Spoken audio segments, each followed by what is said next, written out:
Hey, this is Tony Hawk, Pro Skater. You're watching Extended Play. Coming up on a special edition of Extended Play, we go to the biggest gaming show on Earth, the Electronic Entertainment Expo in Los Angeles. We'll show you Nintendo's new console system, the GameCube, the latest developments in Microsoft's highly anticipated Xbox, and run down the best titles of the expo. Stick around, it's game time!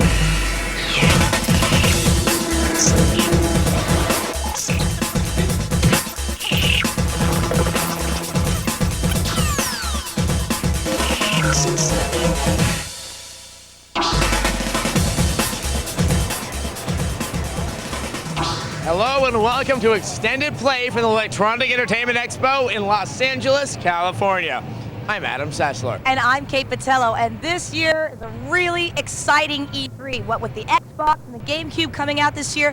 And on top of that, both companies have announced that the consoles are going to be released within 3 days of each other. It's going to be a tough choice come November, especially when you also consider the fact that we've seen some very strong PlayStation 2 titles, as well as some must-plays for the PC. Now, E3 is a crazy scene. We've got celebrities running around, skateboarders, costumes, but ultimately, it's all about the games.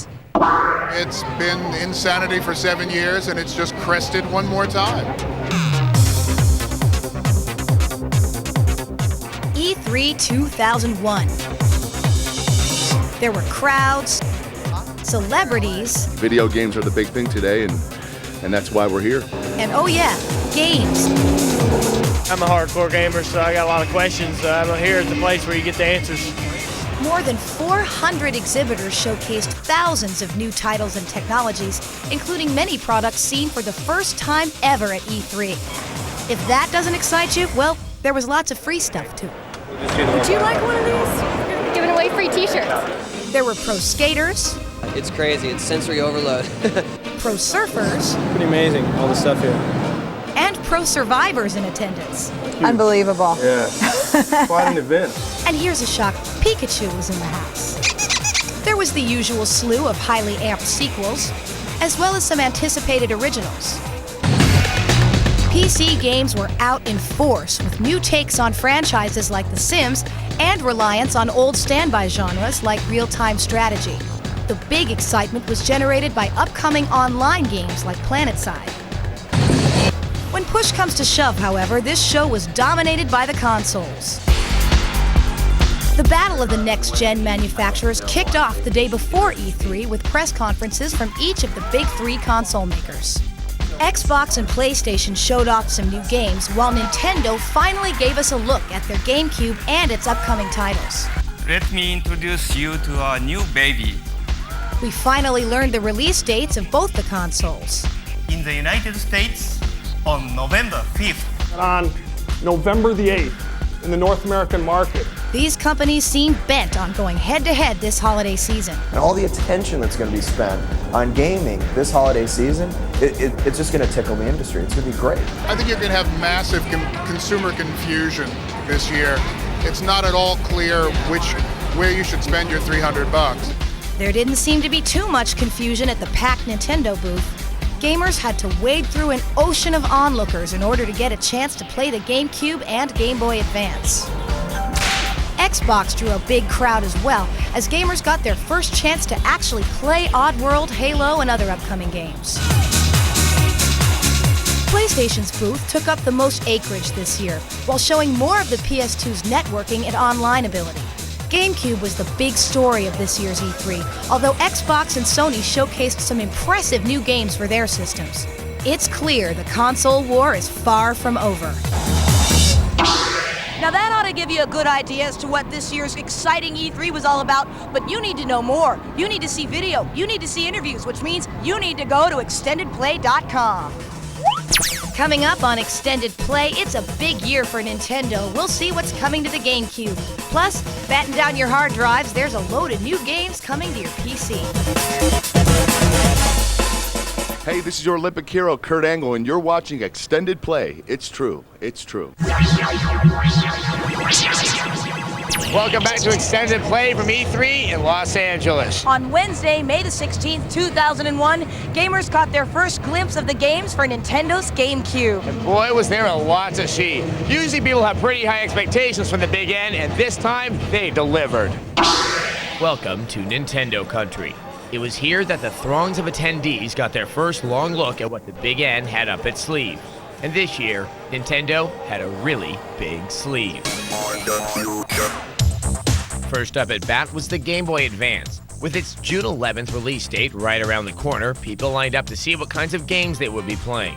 Judging from what we saw, expect to take a trip through Nostalgia Land. You got your Mario games, your F-Zero title, and a return to Castlevania as well. And then we'll be able to look forward to strategy, role-playing, puzzle games, and Banjo-Kazooie. Yes, there is a God.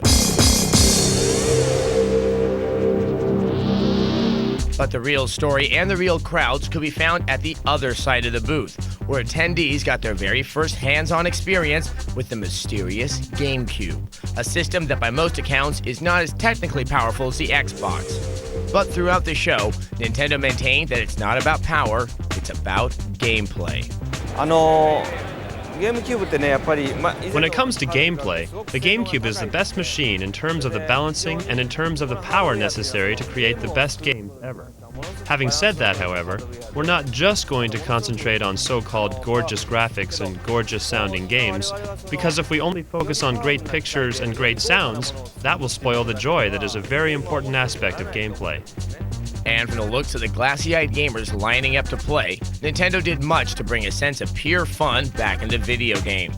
In fact, the entire booth took on a joyous party-like atmosphere, as the people were relieved that Nintendo hadn't lost their touch. I'm very glad people are excited. We are working very hard to introduce more and more unique and surprising games. And it was the games, not the system, that generated the most excitement.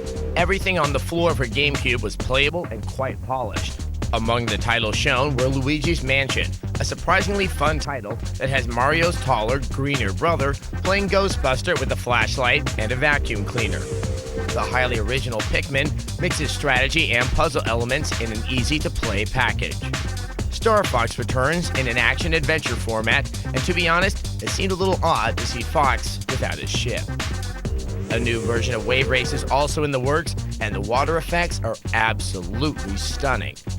And then there was Cameo, Elements of Power, a game that bears more than a passing resemblance to Shiny's PC hit Sacrifice. Look for this one to turn some heads as it gets closer to release.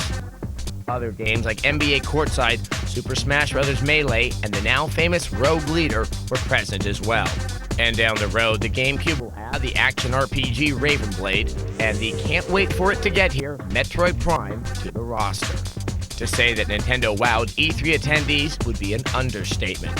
What happens come November is anyone's guess, but at this point, it's clear that Nintendo's got game. Now, obviously, Nintendo's had some big, happy surprises for us at this year's E3, and we're sure there's more to come. Now, last year, Return to Castle Wolfenstein was drawing huge crowds when it made its debut, and this year, people are still piling up to look at it. But as far as the PC arena goes, there hasn't really been a big, huge surprise or shocker. However, with improvements in technology like the GeForce 3, you still don't want to underestimate the PC. Yes, the old PC has brought us some of the most innovative games to date. But lately it's been overshadowed by the hype surrounding this year's new slew of consoles and games. And thus the question arises, is the PC going the way of the dinosaur? No, I don't think the PC will ever die. Millions and millions of people have PCs and they love games on the PC. That's right, amigos. If you haven't gotten the message yet, the PC is still going strong. And that was more apparent than ever on the E3 floor as game companies showed off their new premier games. Everything from real-time multiplayer strategy games to first-person shooters, superheroes, teenage sorcerers, aliens, predators, wrestlers, soldiers, the Middle Ages, revamped board games, and trains. Some companies like Disney rolled out their high-profile celebs to draw in the crowd. It's only $29.99 and it's out right now, so buy the game. You can have a great time. And Infogrames' preview beta of Survivor cashed in on the latest television trend with its two newest stars.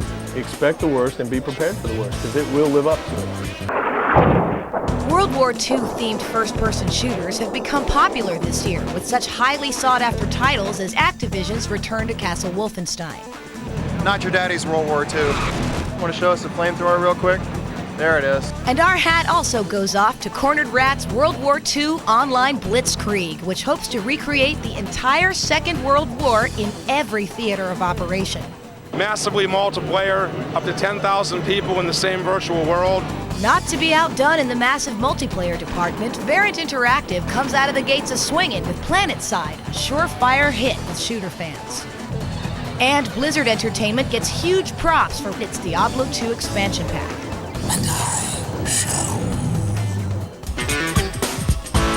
Another one that looks to be a hit with kids and adults alike is Sierra's Empire Earth. Can you fight people, go to war?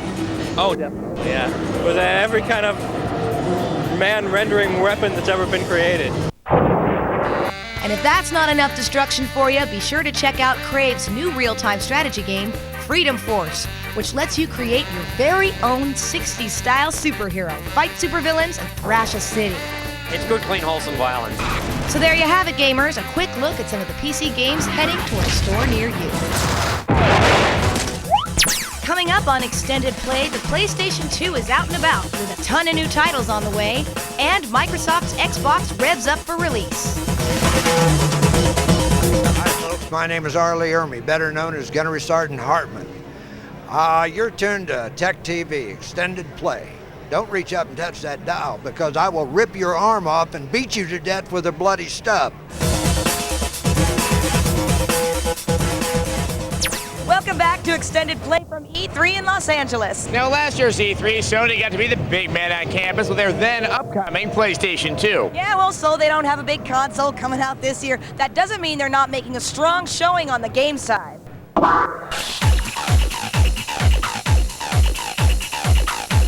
If there was one word to sum up the PS2's software presence at E3, it would be variety.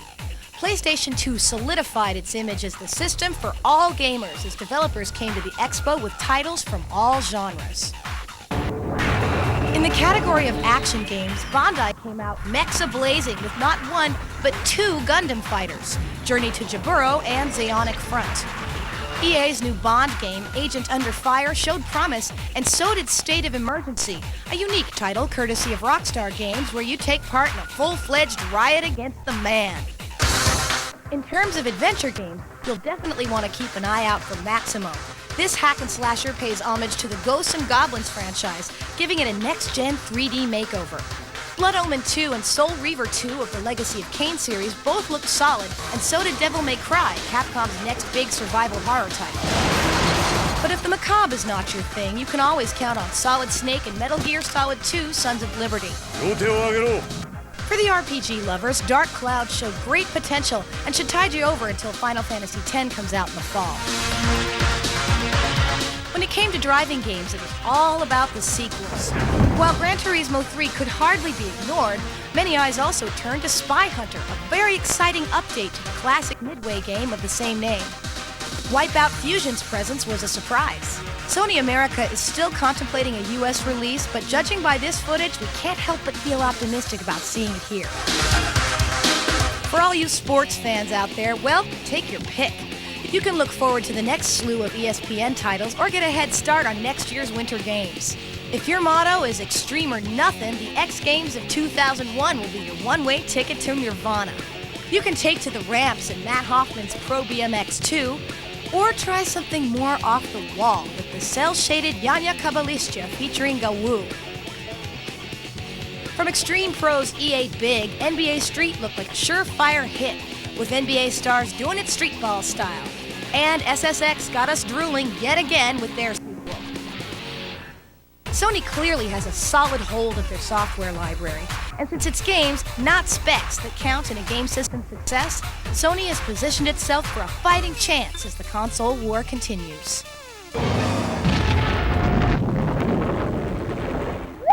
I'm already seeing more platformers for the PlayStation 2 than I saw for the original PlayStation. And one of my favorites is Capcom's Maximo, which is the 3D version of my favorite game of all time, Ghosts and Goblins. The new kid on the block here at E3 is Microsoft with the Xbox. We've seen some stuff in the past, but their presence here on the show floor gives us a good sense of what's coming November 8th.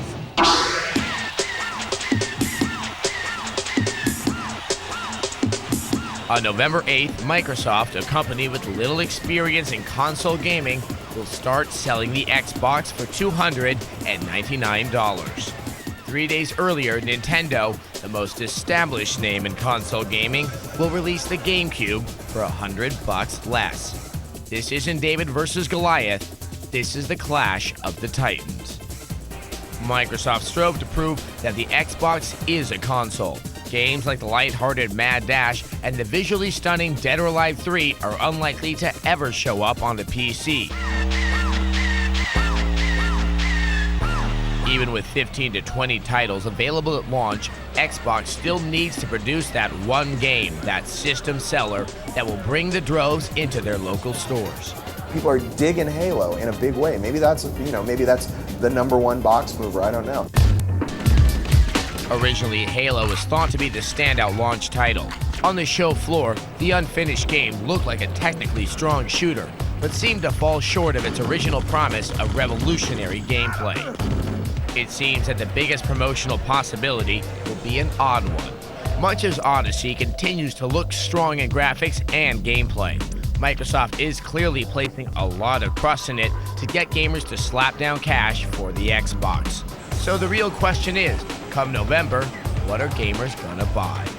You can imagine a 2-console family, that you have a family-oriented gaming system, maybe a GameCube in the living room, where the content there is more family-oriented and more group-oriented. And then the older brother might have an Xbox up in his room where you can spend more time playing games like Halo, where the family might not want to have that downstairs on the TV set in front of the 6-year-olds. I'd probably buy GameCube and Xbox, and probably a Dreamcast for like $50 by then.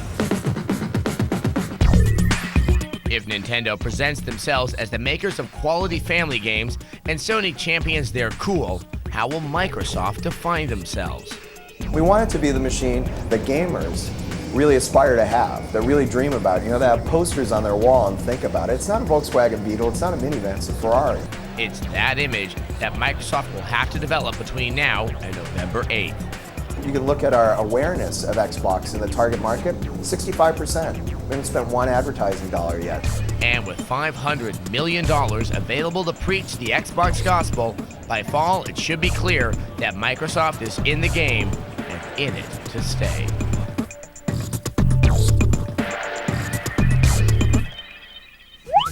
Coming up on Extended Play, Sega's gone cross-platform. We'll check out their lineup for next-gen systems. Plus, so many games, so little time. We'll show you the best of E3.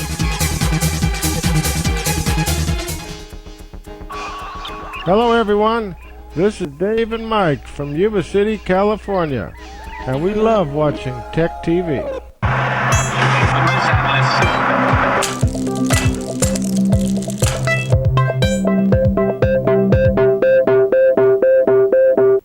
Hi, I'm Kelly Slater, and you are watching Extended Play. Welcome back to Extended Play from E3 in Los Angeles. Now, at the beginning of this year, when Sega announced they would no longer be supporting the Dreamcast, probably by the beginning of 2002, there were some very upset Sega fans. You bet, but you know what? They had nothing to be bummed about, because Sega is going to keep doing what Sega does best, software. Last year, Sega, with their hopes pinned on the Dreamcast, had a huge presence at E3. This year, Sega was tucked away in a corner, hoping to downplay its Dreamcast debacle and concentrate on what's to come. Sega's new strategy is to work as a third-party developer and concentrate on games. And let's face it, games are what Sega does best. Sega will be releasing at least 30 titles on the Dreamcast this year, with sequels for Sonic Adventure, Shenmue, and Crazy Taxi. Sega has also announced partnerships with their once arch rivals Sony and Nintendo, as well as console newcomer Microsoft. Yeah! Nintendo's GameCube will get 10 titles, including Super Monkey Ball and Virtua Striker 3 version 2002. They'll also be porting the virtual world of Phantasy Star Online to Nintendo's new console. The Xbox has acquired Crazy Taxi next, House of the Dead 3, and Jet Set Radio Future. Virtua Fighter 4 and Space Channel 5 have gone to the PlayStation 2. Hugely popular sports titles NFL 2K2 and NBA 2K2 will be available for both the PS2 and the Xbox. And Sega's hoping to dominate third-party sales with their online expertise. Though Sega has dropped out of the hardware wars, they will still be a major force in gaming. With Sony, Microsoft, and Nintendo trying to prove their console's worth, each will be trying to win over Sega's loyal fanbase.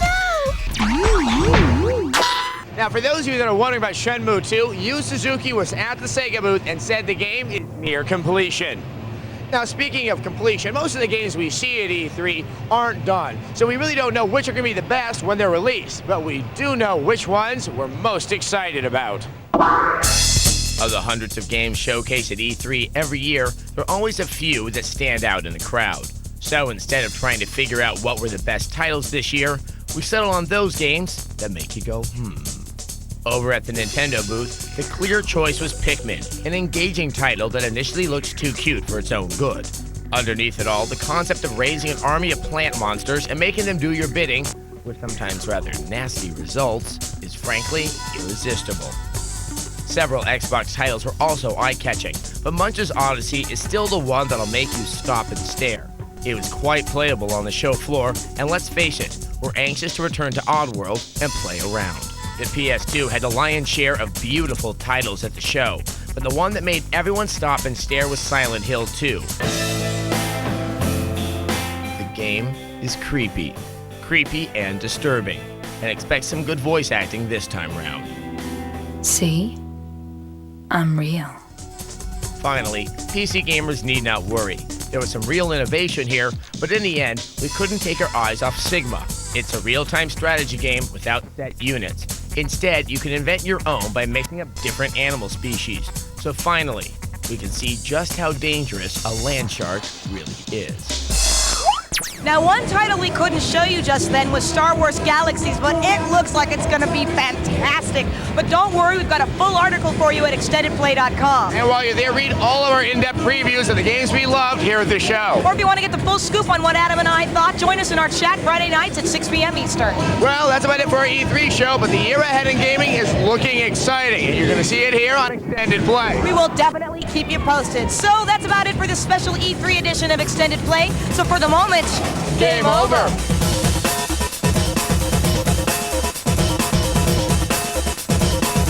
Now remember, there's more of the hottest new video games from Extended Play on TechTV.com. Now sit tight, because the screensavers are coming your way.